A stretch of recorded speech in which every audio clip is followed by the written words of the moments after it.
വേഗം വരുന്ന കർത്താവായ യേശുക്രിസ്തുവിന്റെ നാമത്തിൽ സ്നേഹവന്ദനം. എമിറേറ്റ്സ് ക്രിസ്ത്യൻ പ്രൊഫഷണൽ ഫോറത്തിന്റെ ആഭിമുഖ്യത്തിൽ കഴിഞ്ഞ ചില കാലങ്ങളിലായി വിവിധ വിഷയങ്ങളെ ആസ്പദമാക്കി പ്രശസ്തരായ വേദപണ്ഡിതന്മാരാൽ നടത്തപ്പെട്ട ബൈബിൾ സ്റ്റഡികളുടെ ഓഡിയോ കാസറ്റ്, CD ലോകത്തിന്റെ നാനാദിക്കിലുമുള്ള മലയാളി ക്രൈസ്തവ സമൂഹങ്ങളിൽ എത്തിക്കുവാൻ ദൈവകൃപയാൽ സാധ്യമായി. അത് അനേകർക്ക് ബൈബിൾ സംബന്ധമായ അറിവ് പകരുവാൻ കാരണമായി. അങ്ങനെ ഈ 2006 സമ്മർ വെക്കേഷനിൽ നടത്തുവാനായി നിശ്ചയിച്ച ബൈബിൾ സ്റ്റഡിക്കായി ചില ദൈവദാസന്മാരുടെ നിർദ്ദേശപ്രകാരം ഇന്ത്യയിലെ 12 സ്റ്റേറ്റുകളിലധികമായി സുവിശേഷ പ്രവർത്തനങ്ങളിൽ ഏർപ്പെട്ടിരിക്കുന്ന ജീസസ് മിഷൻ എന്ന സംരംഭത്തിന് മുൻപന്തിയിൽ പ്രവർത്തിക്കുന്ന മിഷണറി സാജു ജോൺ മാത്യുവിനെ ക്ഷണിക്കുവാൻ ദൈവകൃപയാൽ ഇടയായി. കഴിഞ്ഞ പ്രാവശ്യം കർത്തൃദാസൻ പാസ്റ്റർ PT തോമസ് റോമാലേഖനത്തെപ്പറ്റി വേദപഠന ക്ലാസുകൾ നടത്തിയിരുന്നതിനാൽ ഈ വർഷം പരിശുദ്ധാത്മാവിനെ പറ്റി പഠിക്കുവാൻ ആളുകൾ താൽപര്യപ്പെട്ടു.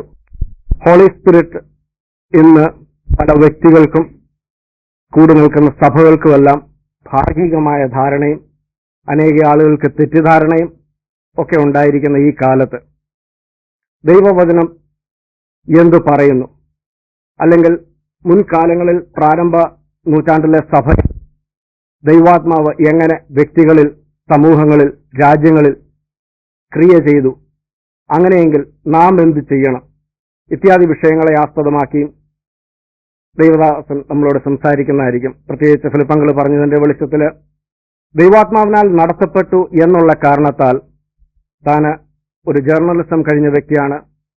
ചെറിയ പ്രായം മുതൽ മരിപ്പച്ച എന്ന മാസികയിൽ കൂടി അനേകരുടെ ഹൃദയങ്ങളിലേക്ക് ദൈവിക വിഷയങ്ങൾ പ്രകാശിപ്പിക്കുവാനായിട്ട് ദൈവാത്മാവ് തന്റെ തൂലികയും തന്റെ കഴിവിനെയൊക്കെ ഉപയോഗിച്ചു. എന്നാൽ ദൈവാത്മാവിന്റെ പ്രേരണയാൽ തനിക്ക് നോർത്ത് ഇന്ത്യയെക്കുറിച്ചൊരു ബേർഡൻ ഉണ്ടായി.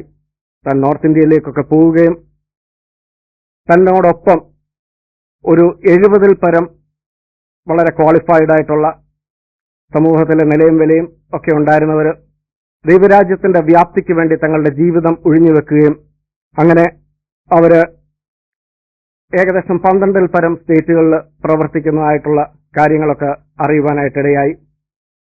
ഞാനിതൊക്കെ പറഞ്ഞതിന്റെ സാരം, നമ്മളിൽ ദൈവാത്മാവ് ക്രിയ ചെയ്യുന്നില്ല എങ്കിൽ, ദൈവവചനത്താൽ നമുക്ക് രൂപാന്തരം വരുന്നില്ല എങ്കിൽ, നാം ഈ കൂടുന്നതിന്റെയോ ഈ ആത്മീയാത്ര തുടരുന്നതിന്റെയോ ലക്ഷ്യം ദൈവഹിതപ്രകാരവും ദൈവം ഉദ്ദേശിക്കുന്ന പോലെ കാര്യങ്ങൾ നടക്കുകയല്ല. എന്നാൽ നമ്മളുടെ ഭാഗത്തുനിന്ന് ഒരു സമർപ്പണം ഉണ്ടാകുന്നുവെങ്കിൽ, നമ്മളെപ്പോലൊക്കെ തന്നെയായിരുന്നു ഷാജു. ചെറുപ്രായത്തിൽ കർത്താവിനെ കണ്ടുമുട്ടുകയും അതിനുവേണ്ടി പിന്നീട് തന്റെ ജീവിതം സമർപ്പിക്കുകയൊക്കെ ചെയ്ത് ദൈവത്താൽ ഉപയോഗിക്കപ്പെടുന്നു. അത് നമുക്കൊരു പ്രചോദനമായി മാറട്ടെ. പ്രത്യേകാല മിഷണറിമാർ നേരിടുന്നതായിട്ടുള്ള പല പ്രതിസന്ധികളെക്കുറിച്ചൊക്കെ താൻ ഇൻ ബിറ്റ്വീൻ ഇതിന്റെ ഇടയ്ക്ക് വെച്ച് നമ്മളോട് ഷെയർ ചെയ്യും എന്ന് ഞാൻ കരുതുന്നു. തന്റെ ദൈവം കൊടുത്ത താലന്ത് വെച്ച് താൻ ഒരു 15 പുസ്തകത്തോളം എഴുതി തുടർന്നും അനേകർക്ക് താൻ പ്രയോജനമുള്ളവനായി തീരുവാനായിട്ട് നമുക്ക് ഒന്നിച്ച് പ്രാർത്ഥിക്കാം. ഞാൻ എന്റെ വാക്കുകളെ ചുരുക്കുന്നു. ദൈവം നമ്മെ അനുഗ്രഹിക്കുമാറാകും. ഈ സമയത്തിനായിട്ട് ഞാൻ കർത്താവിനെ സ്തുതിക്കുകയും കർത്താവിനെ വാഴ്ത്തുകയും ചെയ്യുന്നു.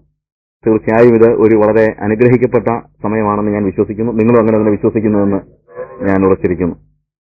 പ്രത്യേകിച്ച് Emirates Christian professional forum four Bible studies എന്ന ഈ സംഘവുമായിട്ട് എനിക്ക് പരിചയപ്പെടുവാനും ഇങ്ങനെ ഒരു അവസരം കർത്താവ് ഒരുക്കിയതും ഈ കാര്യങ്ങളൊക്കെ യാദൃശ്ചികമല്ല എന്ന് ഞാൻ പൂർണ്ണമായിട്ട് വിശ്വസിക്കുന്നു.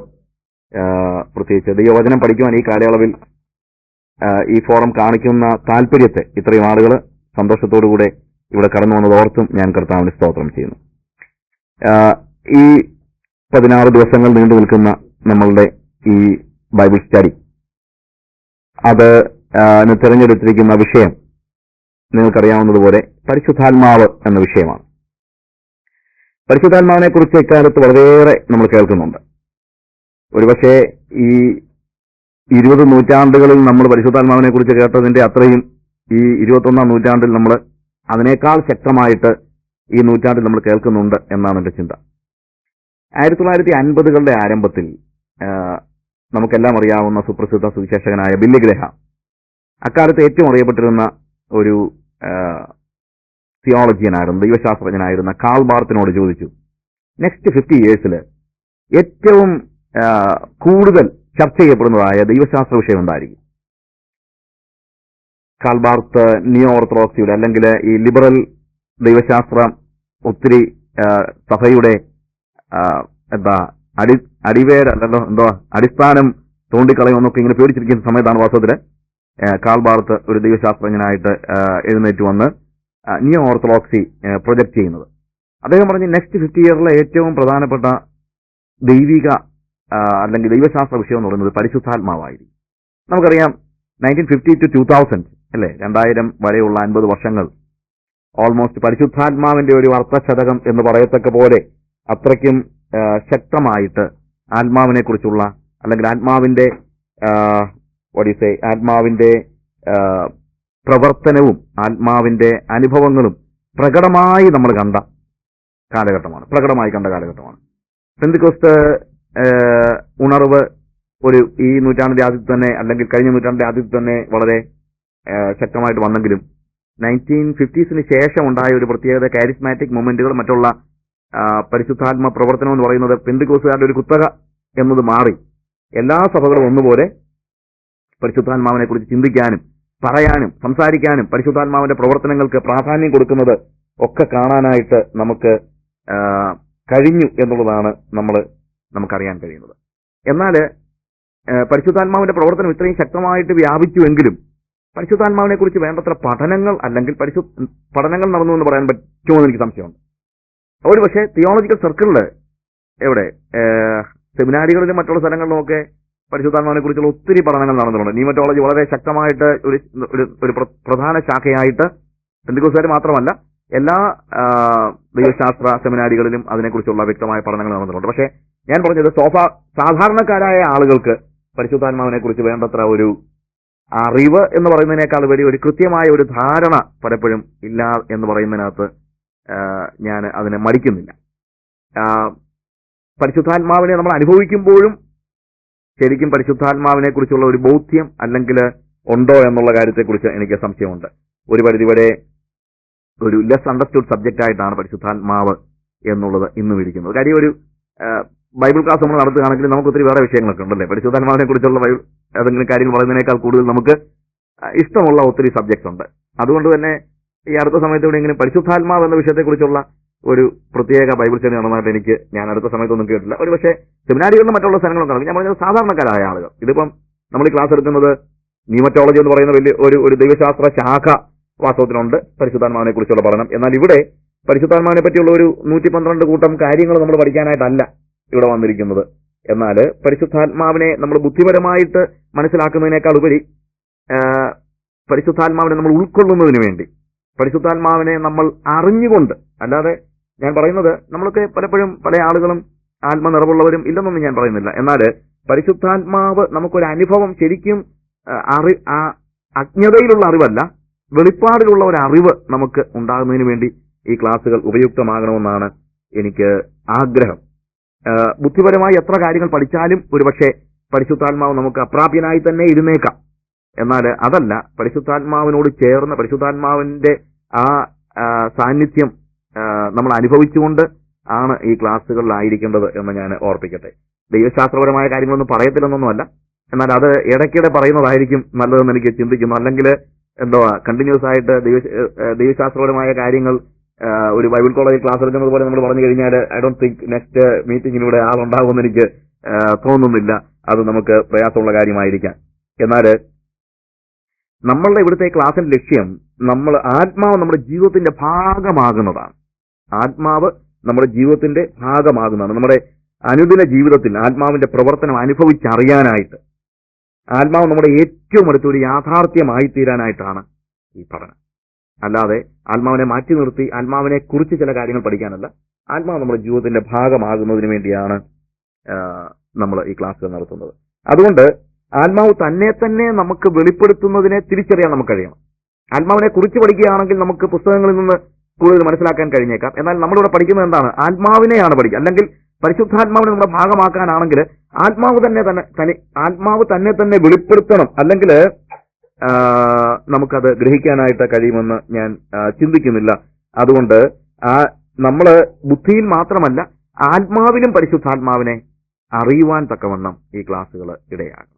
അതുകൊണ്ട് നമുക്ക് തീർച്ചയായും ദൈവത്തിന്റെ പരിശുദ്ധാത്മാവ് തന്നെ വെളിപ്പെടുത്തേണ്ടതിന് നമുക്കൊരു പ്രാർത്ഥന അത്യന്താപേക്ഷിതമാണ്. നമ്മളിവിടെ ഈ ക്ലാസ് പങ്കെടുക്കുമ്പോൾ ഈ 16 ദിവസങ്ങൾ എല്ലാം കഴിഞ്ഞിട്ട് കുറെ ബുദ്ധിപരമായ അറിവുകൾ നേടിക്കൊണ്ട് പോകുക എന്നുള്ളതല്ല. ആത്മാവ് നമ്മുടെ ഭാഗമാകേണ്ടതിന് വേണ്ടി, ആത്മാവ് തന്നെ നമുക്ക് വെളിപ്പെടുത്തേണ്ടതിന് വേണ്ടി, അല്ലെങ്കിൽ ആത്മാവിൽ, ഞാൻ പറയുന്ന വാക്ക് നമ്മൾ ശ്രദ്ധിക്കണം, നമ്മുടെ ആത്മാവിൽ ദൈവത്തിന്റെ പരിശുദ്ധാത്മാവിനെ അറിയേണ്ടതിന് വേണ്ടി, ദൈവത്തിന്റെ ആത്മാവ് നമ്മളെ സഹായിക്കേണ്ടതിന് വേണ്ടി നമുക്ക് ഒരു നിമിഷം പ്രാർത്ഥിക്കാം. നമുക്ക് കർത്താവിനോട് ആത്മാർത്ഥതയോടെ പറയാം, പരിശുദ്ധാത്മാവേ, അങ്ങയെപ്പറ്റി പഠിക്കുന്നതിന് ഞങ്ങൾ അടുത്ത് വന്നിരിക്കും. എന്നാൽ കർത്താവെ, ഞങ്ങളുടെ ബുദ്ധിയിൽ മാത്രമല്ല, ഞങ്ങളുടെ ഹൃദയത്തിന്റെ ആഴത്തിലേക്ക് നിന്നെ തിരിച്ചറിഞ്ഞ് കർത്താവെ, ആത്മാവിൽ നിന്റെ സാമീപ്യം അനുഭവിച്ചറിയുവാൻ തോന്നുന്നു ഈ ദിവസങ്ങളിൽ ഞങ്ങളെ സഹായിക്കുന്നു. നിന്നെക്കുറിച്ച് മാത്രമല്ല, നിന്നെ തന്നെ അറിയുന്നതിന് ഞങ്ങൾ ഹൃദയത്തിന്റെ ആഴത്തിൽ ആത്മാവിന്റെ ഏറ്റവും ഉള്ളിൽ നിന്നെ അനുഭവിക്കുവാൻ നീ ഞങ്ങളെ ശക്തീകരിക്കും. ആത്മാവ് രൂപാന്തരം വരുത്തുന്നതാണ് ഞങ്ങൾക്കറിയാം, ആത്മാവ് പരിവർത്തനം വരുത്തുന്നതാണ് ഞങ്ങൾക്കറിയാം. അതുകൊണ്ട് കർത്താവെ, ഈ ദിവസങ്ങളിൽ ഞങ്ങൾ നിന്നെ ഒരു പേഴ്സണൽ ഫ്രണ്ടാക്കിക്കൊണ്ട് ഞങ്ങളോട് ചേർന്ന് നടക്കുമ്പോൾ ഞങ്ങളുടെ ജീവിതത്തെ നീ രൂപാന്തരപ്പെടുത്തുന്നത് തിരിച്ചറിയുവാൻ തക്കവണ്ണം നിങ്ങളെ ശക്തീകരിക്കണമേ. യേശുവിന്റെ നാമത്തിൽ തന്നെ.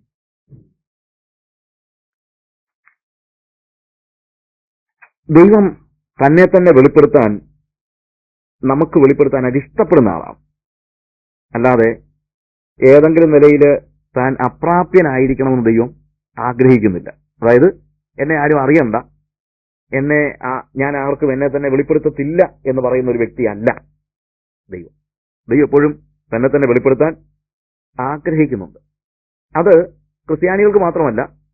റോമാലേഖനം 1-ാം അധ്യായം 19-ാം വാക്യത്തിൽ പറയുന്നത്, അവൻ ഭൂമിയിലുള്ള സകല വംശങ്ങൾ ജാതികൾക്കും തന്നെ എന്ത് ചെയ്തിരിക്കുന്നു, തന്നെക്കുറിച്ച് ദൈവത്തെക്കുറിച്ച് അറിയാവുന്നത് അവർക്ക് വെളിവാക്കിയിരിക്കുന്നു.